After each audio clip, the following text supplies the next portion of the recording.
Hello दोस्तों, मैं हूं गिरीश चौधरी। ग्रोव मोर में आप सबका स्वागत है। पिछले वीडियो में हमने देखा कि सिंगल टेबल में मल्टीपल रिकॉर्ड्स कैसे इंसर्ट करते हैं, डमी रिकॉर्ड्स कैसे इंसर्ट करते हैं, वन टू वन रिलेशनशिप में कैसे डमी रिकॉर्ड्स इंसर्ट करते हैं। आप देखते हैं वन टू मैनी रिलेशनशिप हो तो हम कैसे डमी रिकॉर्ड्स इंसर्ट कर सकते हैं फॉर टेस्टिंग। ठीक है, तो यहाँ पे देखिए मैंने यहाँ पे भी एक मॉडल बनाया हुआ है। तो यहाँ पे वन टू मैनी रिलेशनशिप है ब्रांच और एम्प्लॉय के बीच में, कि एक ब्रांच में मल्टीपल एम्प्लॉयज हो सकते हैं बट एक एम्प्लॉय एक ही ब्रांच को बिलोंग करता है। इस हिसाब से ठीक है। यहाँ पे सबसे पहले मैं मॉडल को यहाँ पे कॉपी कर लेता हूँ मेरे मॉडल फाइल में। यहाँ पे मॉडल अलग ही है तो हमें कुछ चेंज करने की ज़रूरत नहीं है। डेफिनेटली यहाँ पे हमें वापस माइग्रेट करना पड़ेगा। मेक माइग्रेशंस, तो डेफिनेटली ये डिटेक्ट करेगा और माइग्रेट। तो इसमें तो अभी तक आप मास्टर हो गए होंगे, इसमें अब ज़्यादा मुझे एक्सप्लेनेशन की ज़रूरत नहीं है। ठीक है, चलिए ये टेबल हो गया। अब यहाँ पे हम देखते हैं कि फैक्ट्री मेथड। तो फैक्ट्री में तो ये सारी चीज़ें हैं, बस यहाँ पे हमें ये दो क्लास इंपोर्ट करने हैं। तो इसको मैं मतलब कॉपी कर लेता हूँ और यहाँ पे सेव कर देता हूँ। डेफिनेटली मॉडल हमें ऊपर इंपोर्ट करने पड़ेंगे, वो मैं कर लेता हूँ। तो यहाँ पे चलिए हो गया। अब यहाँ पे मैं मॉडल ब्रांच और एम्प्लॉयज़ का ऊपर इंपोर्ट कर देता हूँ। एक ही ऐप है तो बहुत ज़्यादा कोई इशू नहीं है, यहीं पे इंपोर्ट कर लेते हैं।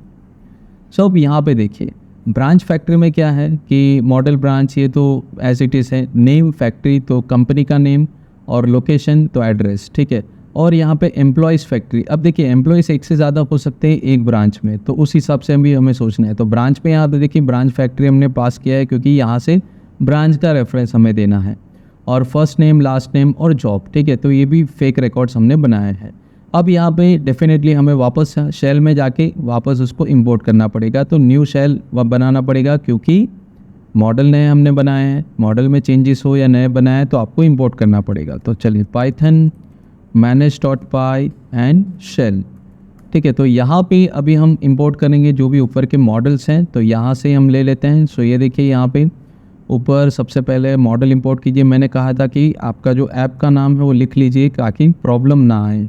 कहीं पे भी हो आप लिख लीजिए, ऐप का जो पाथ है वो दे दीजिए, तो कोई इशू नहीं है। चलिए दोनों स्टेटमेंट में एक साथ रन कर देता हूँ, कोई इशू नहीं होगा इसमें। तो चलिए मल्टीपल स्टेटमेंट है, कोई बात नहीं, यहाँ पे हम पेस्ट कर देते हैं।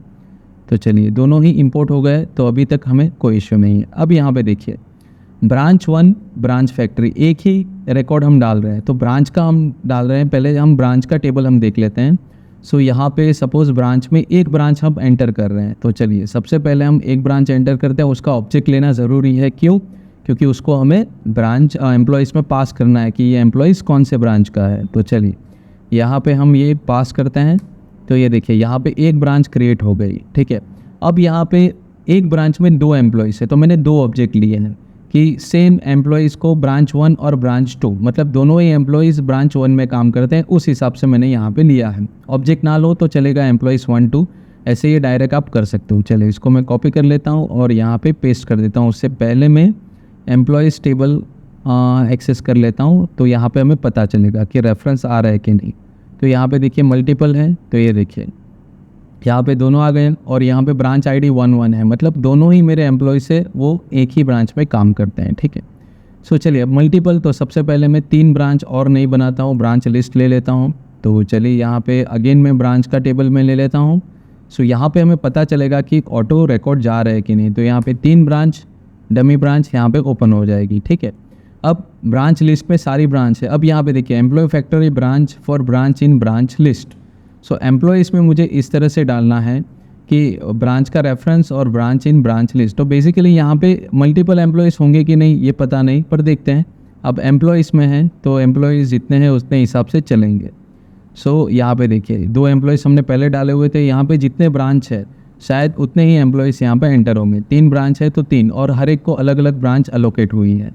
अगर आपको एक ब्रांच में मल्टीपल एम्प्लॉयज़ चाहिए तो जैसे मैंने ऊपर लिखा इस तरह से आप मल्टीपल एम्प्लॉयज़ भी इंसर्ट कर सकते हैं। ये आपकी चॉइस है। प्रिंट करना है तो ठीक है, चलिए ये प्रिंट तो आपकी चॉइस है, तो मैंने ऑलरेडी सिखाया आपको। इस तरह से आप वन टू मैनी रिलेशनशिप में डमी रिकॉर्ड इंसर्ट करके बेहतरीन टेस्टिंग कर सकते हैं। आपको ज़्यादातर क्या कहते हैं कि डेटा इंसर्ट करने के लिए कोई एम्प्लॉयज़ या कोई ऐसे मैन पावर को रिजर्व करने की ज़रूरत नहीं पड़ेगी। इससे टेस्टिंग की एफिशिएंसी और आपकी डेटा एफिशिएंसी, ऑप्टिमाइजेशन एफिशिएंसी काफ़ी बढ़ जाती है। ठीक है, नेक्स्ट वीडियो में हम देखेंगे कि मैनी टू मैनी रिलेशनशिप है, उसमें अगर मुझे डेटा इंसर्ट करना है डमी रिकॉर्ड्स इंसर्ट करने हैं तो कैसे कर सकते हैं। सो वीडियो पसंद आया तो लाइक कीजिए, शेयर कीजिए, सब्सक्राइब कीजिए और नोटिफिकेशन के लिए बेल आइकन पे क्लिक कीजिए। आज के लिए धन्यवाद।